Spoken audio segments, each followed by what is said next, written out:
اعوذ باللہ من الشیطان الرجیم بسم اللہ الرحمن الرحیم السلام علیکم رحمۃ اللہ وبرکاتہ۔ سچی حکایت کے لیے ہمارے چینل ابراہیم امجد کو سبسکرائب کریں۔ ہم سماعت فرما رہے تھے سیرت النبی صلی اللہ علیہ وسلم۔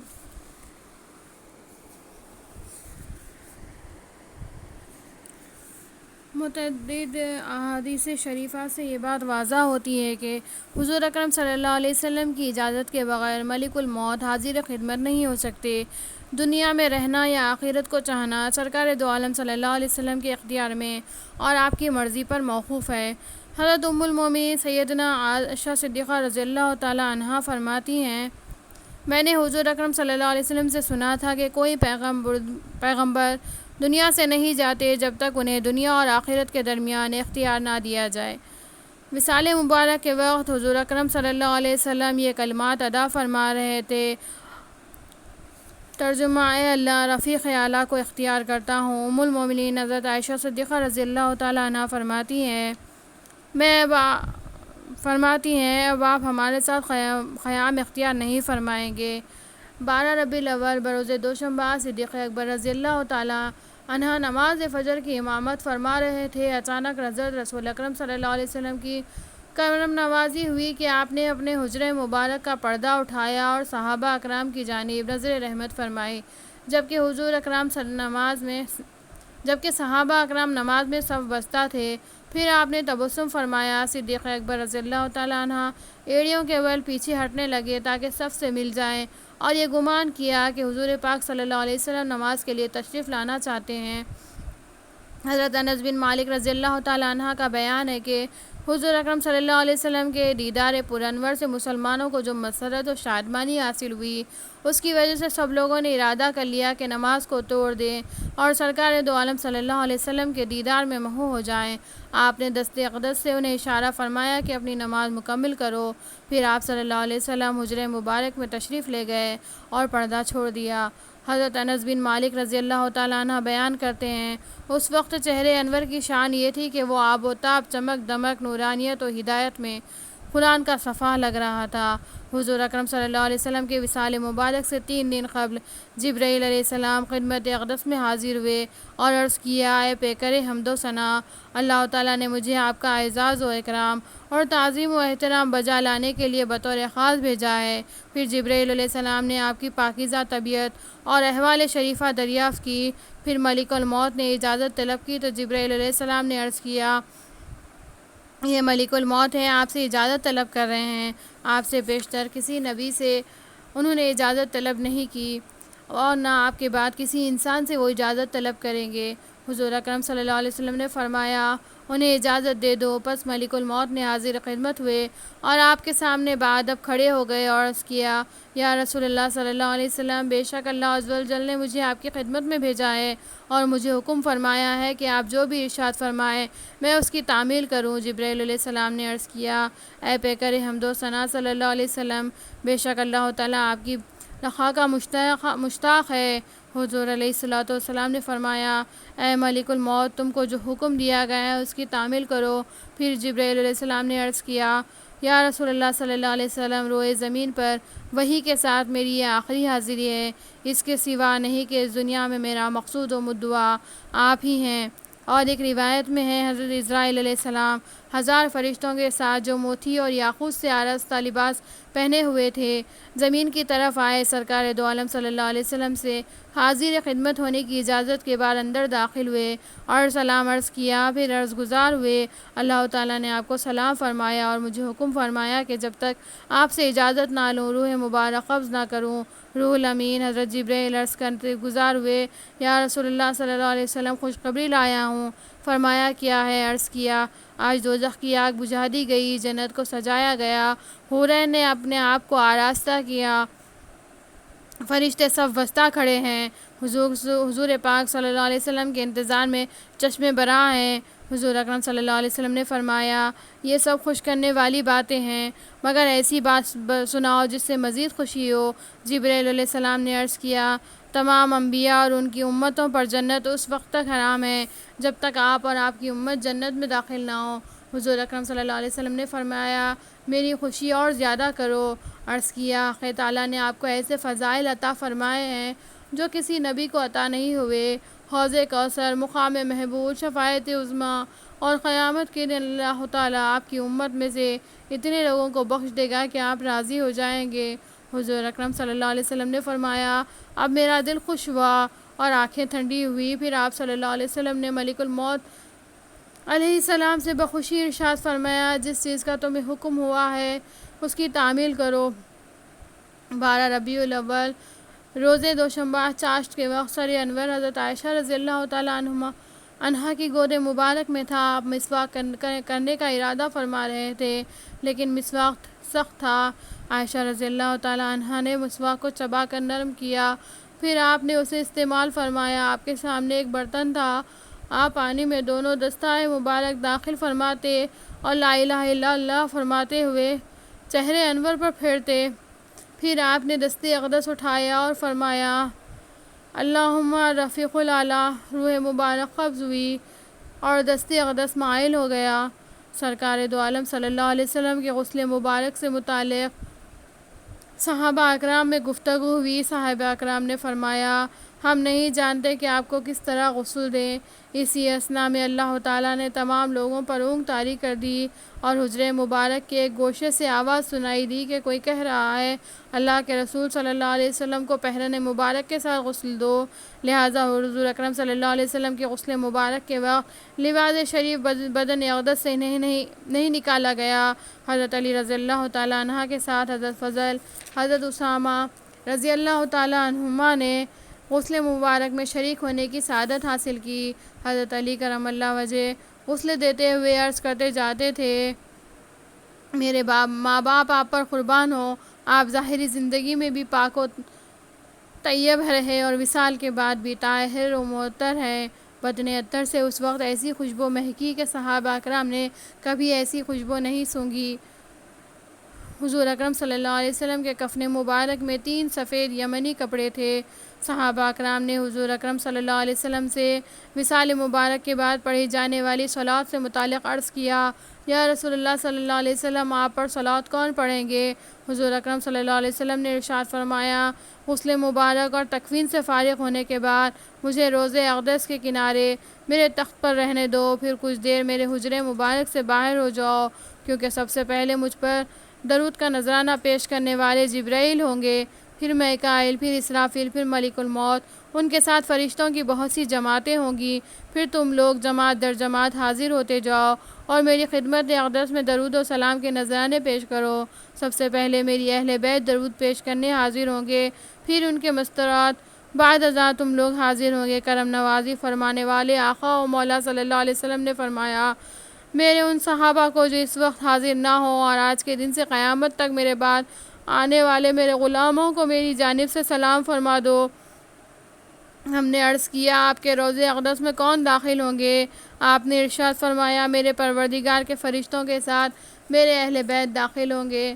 سرکار دو عالم صلی اللہ علیہ وسلم کے حکم کے مطابق غسل شریف اور تکفین کے بعد حجرے مبارکہ خالی کر دیا گیا۔ فرشتے حجرے مبارک میں داخل حاضر ہوئے اور صلوات و سلام عرض کیے۔ فرشتوں کی حاضری کے بعد صحابہ اکرام جماعت در جماعت حجرے مبارکہ میں حاضر ہوتے اور صلوات و سلام عرض کرتے۔ پہلے مرد حضرات حاضری دیتے، پھر مقدس خواتین، پھر بچے۔ اسی طرح کسی نے کسی کی اقتدا نہیں کی، ہر شخص امام الانبیاء صلی اللہ علیہ وسلم کی خدمت اقدس میں حاضر ہوتا اور صلوات و سلام عرض کرنے کی سعادتیں برکتیں حاصل کرتا۔ حجرے مبارک میں داخل ہو کر آپ کی خدمت بابرکت میں صحابہ اکرام ان کلمات کے ساتھ صلوات و سلام عرض کیے، السلام علیکم ایھا النبی ورحمۃ اللہ وبرکاتہ۔ اے اللہ، بے شک ہم گواہی دیتے ہیں کہ حبیب پاک صلی اللہ علیہ وسلم نے ان تمام احکام کو پہنچا دیا جو آپ پر نازل کیے گئے اور اپنی امت کی خیر خواہی فرمائی، راہ خدا میں بڑے بڑے مجاہدات فرمائے، یہاں تک کہ اللہ تعالیٰ نے اپنے دین کو غلبہ عطا فرمایا اور اس کے کلمات پورے ہوئے۔ اللہ وحدہ لا شریک لہ کی ذات پر ہم ایمان لے آئے۔ پروردگار ہمیں اس کلام مقدس کی پیروی کرنے والا بنا۔ جو حبیب پاک صلی اللہ علیہ وسلم پر نازل ہوا، اور حضور پاک صلی اللہ علیہ وسلم کے زمرے میں ہمارا حشر فرما تاکہ آپ کی نگاہ کرم سے ہم بہراور ہوں اور بروز محشر آپ کی قدر و منزلت کو پہچان لیں۔ بلا شبہ حضور اکرم صلی اللہ علیہ وسلم تمام مومنوں پر حد درجے رافت و رحمت فرمانے والے ہیں۔ ہم اپنے ایمان کا کوئی معاوضہ نہیں چاہتے اور نہ اس کے ذریعے کوئی قیمت و دام چاہتے ہیں۔ حضرت سیدنا ابو بکر صدیق رضی اللہ تعالیٰ عنہ نے حضور اکرم صلی اللہ علیہ وسلم کا ارشاد مبارک بیان فرمایا کہ انبیاء علیہ السلام جس جگہ وصال فرماتے ہیں ان کی آرام گاہ وہی ہوتی ہے، لہٰذا اسی جگہ حضرت عائشہ رضی اللہ تعالیٰ عنہ کے حجرے مبارک میں تدفین شریف عمل میں آئی، جہاں وصال مبارک ہوا۔ روض اقدس لحد کے طور پر بنایا گیا۔ حضرت علی مرتضیٰ، حضرت فضل ابن عباس، حضرت قاسم ابن عباس رضی اللہ تعالیٰ عنہم اندر اترنے کی سعادت حاصل کیے۔ حضرت قاسم رضی اللہ تعالیٰ عنہ فرماتے ہیں کہ میں نے سب سے آخر تک روض اقدس سے رخ انور کی زیارت کی۔ جب میں نے نظر ڈالی تو دیکھا سرکار ابد قرار صلی اللہ علیہ وسلم اپنے لبائے مبارک جنبش فرما رہے ہیں۔ میں نے جب اپنا کان دہن مبارک کے قریب کیا تو میں نے سنا کہ حضور صلی اللہ علیہ وسلم فرما رہے ہیں، ربی امتی امتی، پروردگار میری امت کو بخش دے، میری امت کو بخش دے۔ حضور پاک صلی اللہ علیہ وسلم نے ارشاد فرمایا، یقیناً اللہ تعالیٰ نے زمین پر حرام کر دیا ہے کہ وہ انبیاء کرام علیہ السلام کے مقدس جسموں کو کھائے، بس اللہ کے نبی زندہ ہیں، رزق پاتے ہیں۔ حضرت بکر بن عبداللہ رضی اللہ تعالیٰ عنہ سے روایت ہے، حضرت رسول اکرم صلی اللہ علیہ وسلم نے ارشاد فرمایا، میرے دنیا میں قیام فرما رہنا تمہارے لیے بہتر ہے، تم مجھ سے ہم کلامی کا شرف پاتے ہو اور تمہیں احادیث شریف بیان کی جاتی ہیں۔ جب میں وصال کر جاؤں تو میرا یہ وصال فرما جانا تمہارے حق میں بہتر ہے۔ تمہارے اعمال میرے خدمت پہ پیش کیے جاتے ہیں، اگر ان میں کوئی نیکی دیکھتا ہوں تو اللہ کا شکر ادا کرتا ہوں، اور برائی دیکھتا ہوں تو تمہارے لیے مغفرت طلب کرتا ہوں۔ دربار رسالت صلی اللہ علیہ وسلم میں حاضری۔ حضور اکرم صلی اللہ علیہ وسلم کے دربار گہر بار میں حضرت حاضری سنت موقدہ اور تقرب الہی کا سب سے بڑا ذریعہ ہے۔ قرآن کریم و حدیث شریف میں اس کی تاکید فرمائی گئی ہے، چنانچہ اللہ تعالیٰ کا ارشاد ہے، سورۃ النساء ترجمہ، اور جب لوگ اپنے اوپر ظلم کریں تو آپ کے دربار میں حاضر ہوں اور اللہ سے مغفرت چاہیں اور رسول اللہ صلی اللہ علیہ وسلم ان کی سفارش فرمائیں تو ضرور بضرور اللہ کو خوب توبہ قبول کرنے والا، بہت رحم کرنے والا پائیں گے۔ یہ حکم حضور اکرم صلی اللہ علیہ وسلم کی حیات ظاہری تک ہی محدود نہیں بلکہ دائمی ہے۔ جب کبھی گناہ گار آپ کے حضور حاضر ہو کر اللہ سے استغفار کرے اور رسول پاک صلی اللہ علیہ وسلم ان کی شفاعت فرمائے تو رحمت الہی انہیں مایوس نہیں کرے گی بلکہ انہیں مغفرت و نجات کا پروانہ عطا کر دیا جائے گا۔ اسی آیت مبارکہ کی تفسیر کے ضمن میں تفسیر البحر المحیط میں یہ واقعہ درج ہے۔ حضرت سیدنا علی رضی اللہ تعالیٰ عنہ سے مروی ہے کہ حضور صلی اللہ علیہ وسلم وصال فرمانے کے 3 دن بعد ایک عربی شخص روض اقدس پر حاضر ہوئے اور مزار انور پر گر پڑے اور اپنے سر پر خاک انور ڈالنے لگے اور عرض کرنے لگے، یا رسول اللہ صلی اللہ علیہ وسلم، جو آپ نے ارشاد فرمایا ہم نے اسے سنا، اور جو آپ نے تعلیم فرمائی ہم نے اس کو محفوظ کر لیا، اور اسی میں یہ آیت مبارکہ بھی ہے، وَلَوْ أَنَّهُمْ إِذْ ظَلَمُوا أَنفُسَهُمْ۔ چنانچہ میں نے اپنے نفس پر بہت ظلم کیا اور اب حاضر دربار ہوں، آپ میرے لیے دعا فرمائے۔ حاضرین کہتے ہیں کہ مزار انور سے آواز آئی، قد غفر لک، تمہاری بخشش فرما دی گئی۔ دیگر احادیث شریفہ میں بھی دربار اقدس کی حاضری کے متعلق بہت تاکید فرمائی گئی ہے اور اس پر شفاعت کی بشارت دی گئی ہے۔ من زار قبری وجبت لہ شفاعتی، جس نے میرے روض اقدس کی زیارت کی اس کے لیے میری شفاعت واجب ہو گئی۔ جس نے قصد واردہ کے ساتھ میری زیارت کی وہ قیامت کے دن میرے دامن رحمت میں ہوگا۔ جس نے حج کیا اور میرے روض اقدس کی زیارت کی وہ اس شخص کی طرح ہے جس نے میری ظاہری زندگی میں میری زیارت کی۔ توسل و استغاثہ، رسول اکرم صلی اللہ علیہ وسلم کے وسیلے سے دعا کرنا اور آپ سے مدد چاہنا حصول مغفرت و مقصد براری کا قوی ذریعہ ہے۔ آپ صلی اللہ علیہ وسلم کا توسل آپ کی ولادت شریفہ سے قبل اور آپ کی ظاہری حیات طیبہ میں اور آپ کے وصال شریف کے بعد نصوص سے ثابت ہے۔ صحابہ کرام، تابعین، طب تابعین، ائمہ و محدثین کے واقعات اس کے شاہد عدل ہیں۔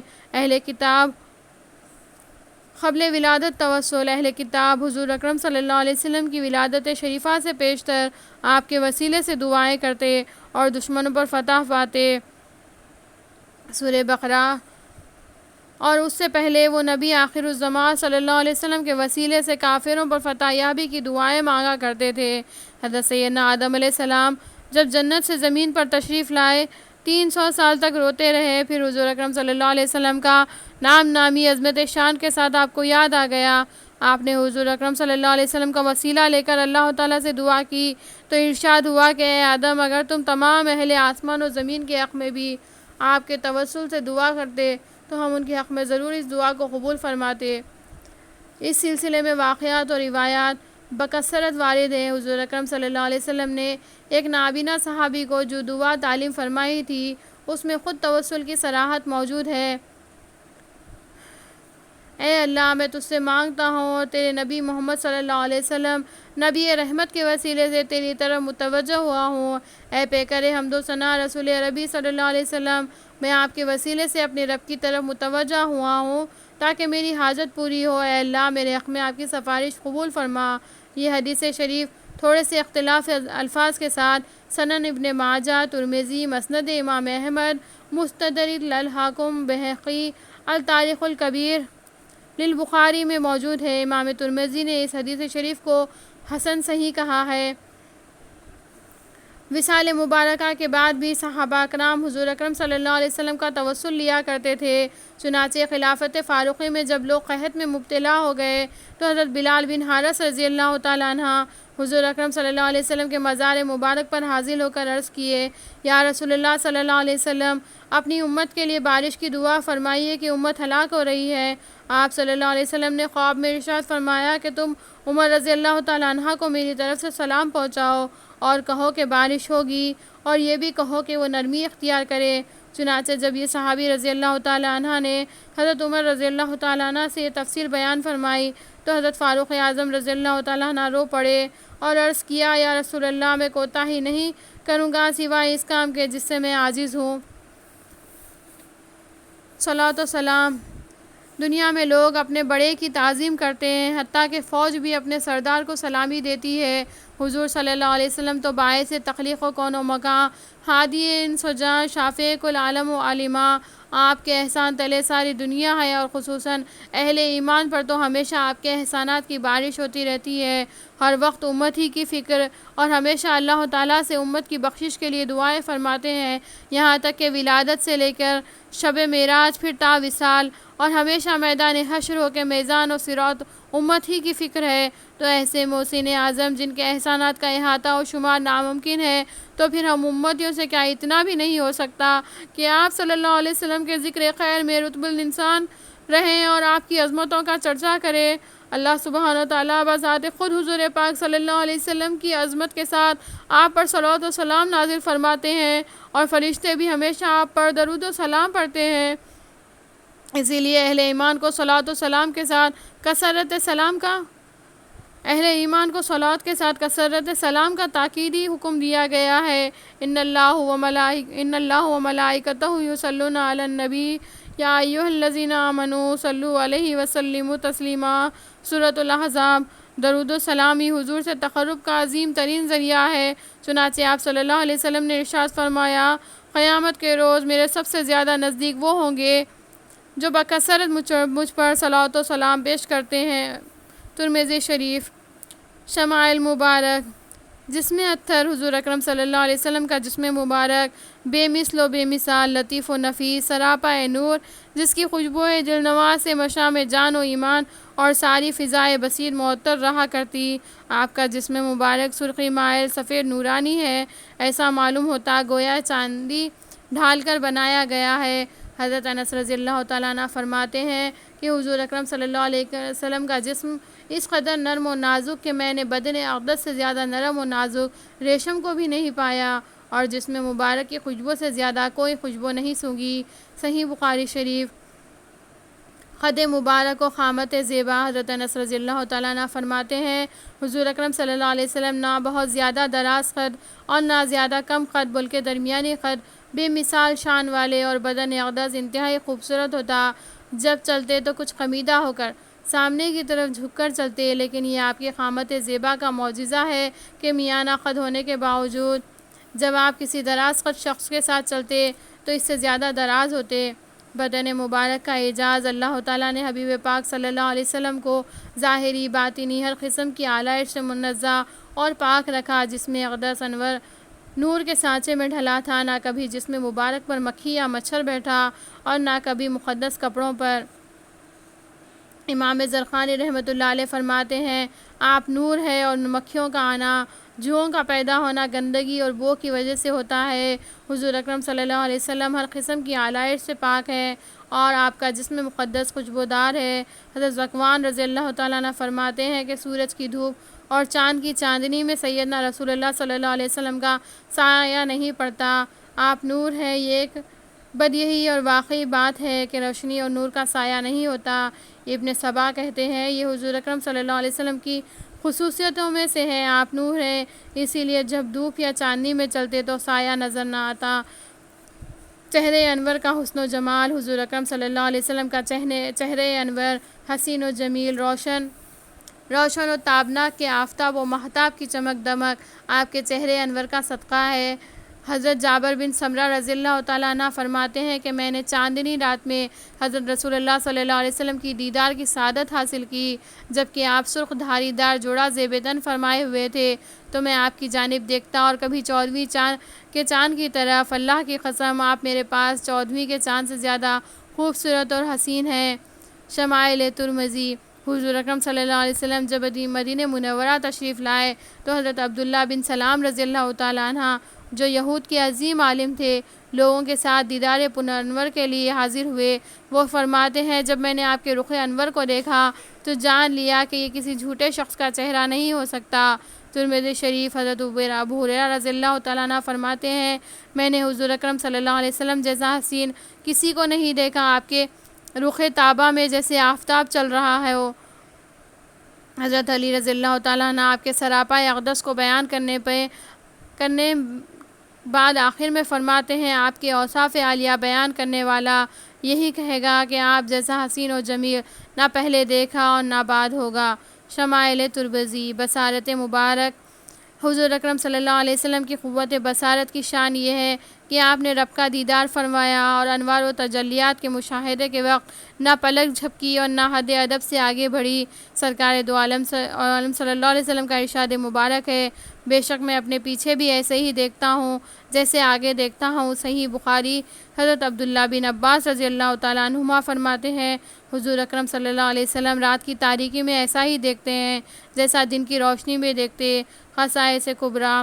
سماعت شریف۔ حضور اکرم صلی اللہ علیہ وسلم کو اللہ تعالیٰ نے زمین و آسمان، دور و نزدیک کی باتیں سماعت فرمانے کی کامل قوت عطا فرمائی، چنانچہ آپ زمین پر تشریف فرما رہ کر آسمانوں کی چڑچڑاہٹ سن لیتے۔ حضور اکرم صلی اللہ علیہ وسلم نے صحابہ اکرام سے ارشاد فرمایا میں وہ دیکھتا ہوں جو تم نہیں دیکھتے اور وہ سنتا ہوں جو تم نہیں سنتے۔ آسمان نے چڑچڑایا، اس کی چڑچڑاہٹ امر ضروری ہے، اس میں 4 انگل کی جگہ ایسی نہیں ہے مگر یہ کہ ایک فرشتہ وہاں اللہ کے حضور سجدہ ریزی کرتے ہوئے اپنی زمین نیاز خم کیا ہوا ہے۔ دہن شریف۔ حضرت ہند بنت ابی حالہ رضی اللہ تعالیٰ عنہ فرماتی ہیں کہ حضور اکرم صلی اللہ علیہ وسلم کے رخسار مبارک نرم اور دہن مبارک کشادہ، دندان مبارک سفید اور اتنے منور کہ جب مسکراتے دندان مبارک سے نور دکھائی دیتا۔ حضرت ابو ہریرہ رضی اللہ تعالیٰ عنہ فرماتے ہیں کہ حضور اکرم صلی اللہ علیہ وسلم جب مسکراتے تو دیواریں چمکنے لگتی، جب کلام فرماتے تو آپ کے دندان مبارک سے نور نکلتا ہوا دکھائی دیتا۔ زبان مبارک علم و حکمت کا سرچشمہ اور وحی الہی کی ترجمان ہے۔ فصاحت و بلاغت کی یہ شان کے بڑے بڑے فصاح عرب تعجب میں پڑ جاتے اور اس مقدس زبان کی حکمرانی زمین و آسمان پر ہے، جو کچھ بیان فرماتے وہ ہو کر رہتا۔ اللہ تعالیٰ نے ارشاد فرمایا وَمَا يَنطِقُ عَنِ الْهَوَىٰ إِنْ هُوَ إِلَّا وَحْيٌ یوحیٰ۔ یوں ہی حضور اکرم صلی اللہ علیہ وسلم اپنی خواہش سے کلام نہیں فرماتے، وہ تو وحی الہی ہوتی جو آپ کی طرف کی جاتی۔ سورۃ النجم۔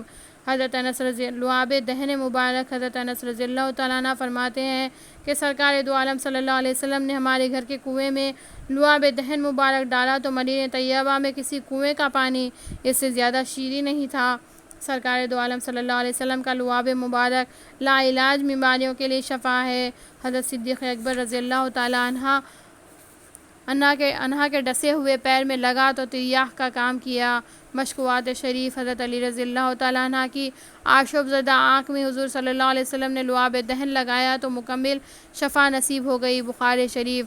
دست مبارک دست پاک کی ہتھیلیاں پرگوشت اور نرم ہونے کے ساتھ ساتھ طاقتور تھی۔ حضرت انس رضی اللہ تعالیٰ عنہ فرماتے ہیں کہ میں نے حضرت رسول اکرم صلی اللہ علیہ وسلم کے دست اقدس سے زیادہ نرم کوئی ریشم نہیں چھوا۔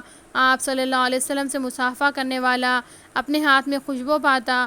حضرت عبداللہ بن عتیق رضی اللہ تعالیٰ عنہ کے پیر کی ہڈی ٹوٹ گئی۔ سرکار صلی اللہ علیہ وسلم اپنا دست مبارک پھیرتے ہی ان کو یوں محسوس ہوا کہ کبھی درد ہوا ہی نہ تھا۔ بخاری شریف۔ دست کرم سے پہیم جود و سخا بخش و عطا کی ندیاں بہنے لگتی ہیں، جس سے تشنہ لب سے رابی و شادابی پاتے ہیں۔ سرفرازی و کرم نوازی کی خصوصی شان بروز محشر سب پر آشکار ہوگی، جیسا کہ نبی رحمت شفیع امت صلی اللہ علیہ وسلم کا ارشاد مبارک ہے۔ بزرگی اور کرامت اور جنت و رحمت کی کنجیاں اس دن میرے دست کرم میں ہوں گی اور حمد کا جھنڈا میرے مبارک ہاتھ میں ہوگا۔ اس دن آدم علیہ السلام کے ساتھ تمام مخلوق میرے جھنڈے تلے ہوگی۔ میں اس پر فخر نہیں کرتا۔ بروز قیامت میں ہی سب سے پہلے شفاعت کرنے والا ہوں، میری ہی شفاعت قبول کی جائے گی اور میں اس پر فخر نہیں کرتا، اور سب سے پہلے میں ہی جنت کی زنجیر ہلاؤں گا۔ تب اللہ تعالیٰ میری خاطر جنت کھول دے گا، پھر اس میں مجھے داخل کرے گا۔ فقراء مسلمین میرے ساتھ ہوں گے۔ میں اس پر فخر نہیں کرتا۔ اولین و آخرین میں سب سے بڑھ کر اللہ تعالیٰ کے دربار میں میری بزرگی و عظمت ہے اور میں اس پر فخر نہیں کرتا۔ صدق اللہ العلی العظیم۔ وما علینا الا البلاغ۔